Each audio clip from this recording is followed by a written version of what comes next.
High court में एक याचिका दायर किया कि इलेक्शन रोकने का अधिकार लेबर विभाग को नहीं है, हमें आदेश दिया जाए इलेक्शन कराने के लिए। तो उसके बाद वहाँ पर दिया तो काफ़ी दिन से पेंडिंग था, चल रहा था।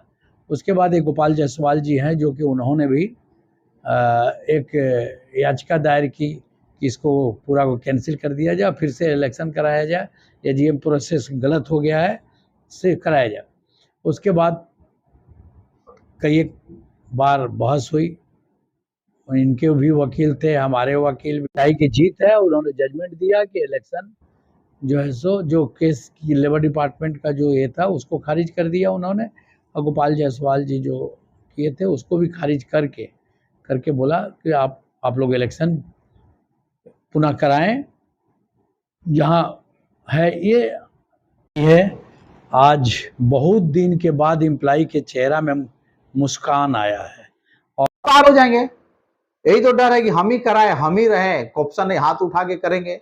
अब विषय यहाँ पर यह है कि न्यायालय का जो आदेश आ गया उसका हम सम्मान करते हैं, लेकिन विषय यहाँ पर यह है कि 2020 मार्च में जो लोग नॉमिनेशन किया था उसमें कुछ लोग मर गया, कुछ लोग रिटायर हो गया, तो वो नॉमिनेशन वैलिड है, उसमें किसी को नॉमिनेशन करने का क्या अधिकार नहीं है। जो नॉमिनेशन कर लिया है उसको बोलते हैं कि अब उसमें हम नहीं कर, उसको वहीं रहे, वो नहीं कर सकता, फ्रेश वो कर सकता, आगे भी आप कागजी कार्रवाई करिएगा उस पर होगा। तो डीएलसी को तो अधिकार है, चुनावी प्रक्रिया में गड़बड़ी होगा तो डीएलसी को अधिकार है उसको आक्षेप करने का। दूसरा विषय ये है कि मार्च, मेरा जो टेन्योर था यूनियन का, मार्च 31 अप्रैल 2020 से 31 मार्च 2023 तक का टेन्योर है। उस बीच में इलेक्शन हो रहा, तो इस कार्यकाल का यूनियन क्या 5 महीने के बाद खत्म हो जाएगा? तो 5 महीने के बाद फिर से इलेक्शन होगा कि टेन्योर आज से उनका चालू होगा? ये उनको स्पष्ट करना चाहिए। अगर ये नहीं करें तो इसका कंप्लेन तो होगा डीएलसी के पास। क्या मांग कर रहे हैं? मांग कर रहे हैं कि फ्रेश नॉमिनेशन कराएं, fresh nomination, fresh and fair election कराने का तो अधिकार जांच, लेकिन गड़बड़ी कहीं होगा तो डीएलसी को तो है पूछने का। चुनाव में अभी गड़बड़ी वो करेंगे, किसी का नॉमिनेशन रोकेंगे, तो वो तो उनका हस्तक्षेप, उनका अधिकार है। गड़बड़ करेंगे, हाँ, गड़बड़ कर सकते हैं, क्योंकि चुनाव कराएगा कौन? जिस पर विवाद है, जिस पर केस हुआ है, 2 साल का भी आया, और अभी चुनाव वही कराएंगे जो बाहरी आदमी है, कॉप्शन में है। कॉप्शन होने के बाद उनको चुनाव लड़ना है, चुनाव लड़के जीत के आएंगे तब जिसको, जो उनका विरोध में बोलता है उसको वो कड़वा प्रहार करते ही है। जो उनका पीछे है वो ठीक है उनके लिए, जो भी है उनके लिए। और लोग भी बहुत जो थे जो आज उनसे अलग हो गए हैं, तो आज उनके लिए तीखा हो गए, लेकिन शुरू से जो उनके साथ थे आज वो मीठा थे, आज गलत हो गए। कॉप्शन का प्रक्रिया सरासर गलत और असंवैधानिक ढंग से होता है, जिसका हम लोग का डिमांड था कि कॉप्शन का प्रक्रिया आप बैलेट से करिए। पूरा देश में हाथ उठाने वाला परंपरा खत्म हो गया है। ये जिसको श्रमिक यूनियन ऐसा है जहां हाथ उठा के आज भी कॉप्शन का प्रक्रिया होता है। Tata steel, Tata workers union, Tata Motors union, जितना भी सारा जगह सीक्रेट बैलेट से ही कॉप्शन होता है।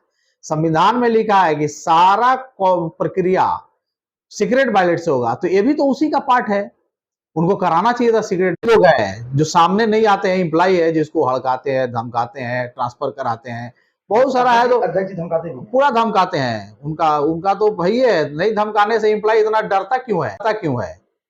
अगर उसमें हिम्मत है तो फ्रेश एजीएम बैलेट से करा लेना। और बैलेट से नहीं कराने के आज एम्प्लॉय को जो नुकसान हुआ 2000 मार्च से लेके आज तक, अभी अक्टूबर हो गया, 2020 से लेके 2022 अक्टूबर तक जो चुनाव रुका था, सिर्फ इसी जिद पे कि हम कॉप्शन को नहीं कराएंगे। अगर कॉप्शन करा दिए रहते बैलेट से, चुनाव 2020 में ही हो जाता, लेकिन उनका जिद का चलते आज फैसला आया है। अभी चुनाव का प्रक्रिया है, 2 साल हो गया, 2.5 साल, फिर से नॉमिनेशन करना चाहिए उनको। नॉमिनेशन प्रक्रिया भी बोलते कि हम नहीं कराएंगे, जो 2020 में था वो ही रहेगा, पार हो जाएंगे।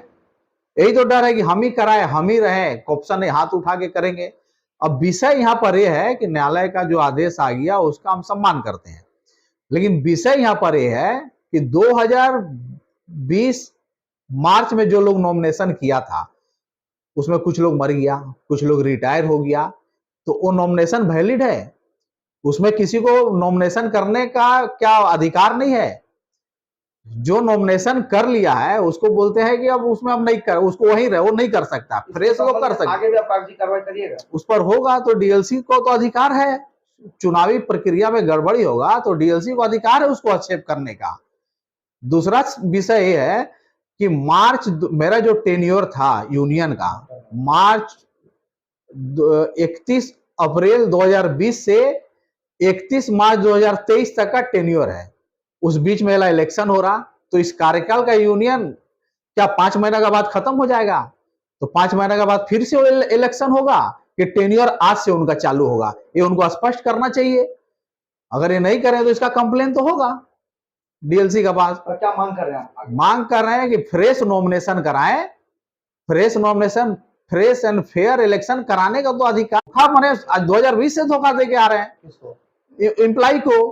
केस अपने किए, अक्टूबर में डीएलसी के खिलाफ केस अपने किए, अब पूरा प्रचार किया कि गोपाल जायसवाल ने केस करके इलेक्शन रुकाया। हमने इलेक्शन जल्द से जल्द कराने के लिए जून 2022 को रिट दायर किया था, इलेक्शन कराने के लिए। उसी रिट के दायर पे दोनों का केस क्लब हुआ और जल्द से जल्द अभी सुनवाई हो, जो 4 महीना फैसला आया। तो उनका सोच है, कौन मुंह का बल गिरा हो तो भाई इलेक्शन करा लेना, फ्रेश इलेक्शन करा के देख ले कि कौन मुंह का बल गिरेगा।